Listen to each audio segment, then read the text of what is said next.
Hi all, இன்றைக்கி என்ன பார்க்க போகிறோம் அப்படின்னா சொற்களின் வகைகள் பார்க்க போகிறோம். சொற்களின் வகைகளை ரெண்டாக பிரிக்கலாம். இலக்கிய வகை, இலக்கண வகை. இலக்கிய வகையில் 4 சொற்கள் இருக்குது, இலக்கண வகையில் 4 சொற்கள் இருக்குது. ஓகேங்களா? இலக்கிய வகையில் வர 4 சொற்கள் என்னென்ன? இயற்சொல், திரிசொல், திசைச்சொல், வடசொல். அதே மாதிரியே இலக்கண வகையில் வர 4 சொற்கள் என்னென்ன? பெயர்ச்சொல், வினைச்சொல், இடைச்சொல், உரிச்சொல். இது நமக்கு தெரியும். பெயர் சொல்னா என்னது?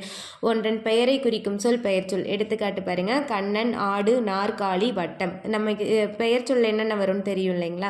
அடுத்து வினைச்சொல். செயலை குறிக்கும் சொல் வினைச்சொல். வினைனா செயல். அப்போ என்னென்ன செயல்கள்? நட, படி, வந்தான், இதெல்லாம் இதுக்கு எடுத்துக்காட்டு. அடுத்து பாருங்க, இடைச்சொல்னா பெயருக்கும் வினைக்கும் இடையில வர்றது தான். பெயரையும் வினையும் சார்ந்து வரும். இது தனித்து இயங்காது. மற்றும், போல, ஐ, ஆள்.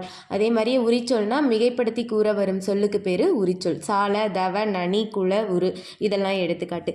இலக்கிய வகைகள் பார்க்கலாம். இலக்கிய வகைகள் 4 இருக்குது. இயற்சொல், திரிசொல். இயற்சொல்னா என்னென்னா எளிதில் பொருள் விளங்கும் சொல்லுக்கு பேர் இயற்சொல். எடுத்துக்காட்டு, இது பெயர், வினை, இடை, உரி. இந்த 4 இலக்கிய வகையிலையுமே வரும். எடுத்துக்காட்டு பாருங்க, பெயர் மண், வினை நடந்தான், விடை அவனை, உரி மாநகர். இது சொன்னோன்னே நமக்கு புரியும். ஆனால் இந்த திரிசொல்லுங்கிறது கற்றோருக்கு மட்டும் விளங்குவது. செய்யுளில் உபயோகப்படுத்தப்படும் சொல்லுக்கு பேர் திரிசொல். இதுவும் பெயர், வினை, இடை, உரி இந்த 4 சொற்கள்லேயும் வரும். பெயர் சொல் பார்த்தோம்னா அழுவம், வங்கம். அழுவம்னா நமக்கு கடல்னு தெரியும், வங்கம்னா கப்பல்னு தெரியும். இது நம்ம செய்யுளில் படித்ததுனால தான் தெரியும். ஓகேங்களா? இது கற்றோருக்கு மட்டுமே புரிவது. வினை நோக்கினான். இடையில வர்றது அன்ன, மான. அன்னங்கிறதுக்கு பொருள் என்ன? போல. உரிச்சொல் கூர், களி. கூர்னா மிகுதி. ஓகேங்களா?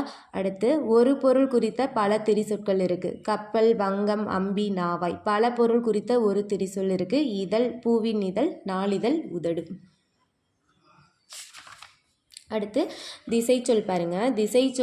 திசைச்சொல்னா வடமொழி தவிர பிற மொழியிலிருந்து தமிழில் சேரும் சொற்களுக்கு பேர் திசைச்சொல். எடுத்துக்காட்டு, சாவி, ஜன்னல், ரத்தம், பண்டிகை. வடசொல் அப்படின்னா வடமொழியிலிருந்து தமிழில் சேரும் சொற்கள். இது சமஸ்கிருத சொற்கள். எடுத்துக்காட்டு பாருங்க, கமலம், விஷம், புஷ்பம், இதெல்லாம் வட சொற்கள். இதில் தற்சமம், தட்பவம் அப்படின்னு இருக்கு. தற்சமம்னா கமலம் அப்படிங்கிறத தாமரைன்னு சொல்றது தற்சமம். தட்பவம்ங்கிறது எப்படி எடுத்துக்குவோம்? அதாவது கமலம்னா கமலம்னு தான் நம்ம எடுத்துக்குவோம். ஓகேங்களா? அது தற்சமம் அப்படியே எடுத்துக்கிறது. தட்பவம் அப்படின்னா என்னென்னா விஷம்ங்கிறத நம்ம எப்படி மாற்றுக்குவோம்? இது வட சொல்லுங்கிறதுனால விடம் அப்படின்னு சொல்லுவோம். புஷ்பம்ங்கிறத புட்பம் அப்படின்னு சொல்லுவோம். அதாவது நம்ம மாற்றி எடுத்துக்குவோம். வட சொல் இருந்துச்சுன்னா அதை ஏற்றுக்க மாட்டோம். அப்படி இருந்தால் அது தட்பவம். இந்த கண்டென்ட் உங்களுக்கு யூஸ்ஃபுல்லாக இருந்திருக்கும்னு நினைக்கிறேன். இது மாதிரி நிறைய கண்டென்ட் பார்க்க என்னோட இந்த சேனலை சப்ஸ்கிரைப் பண்ணுங்கள். தேங்க்யூ.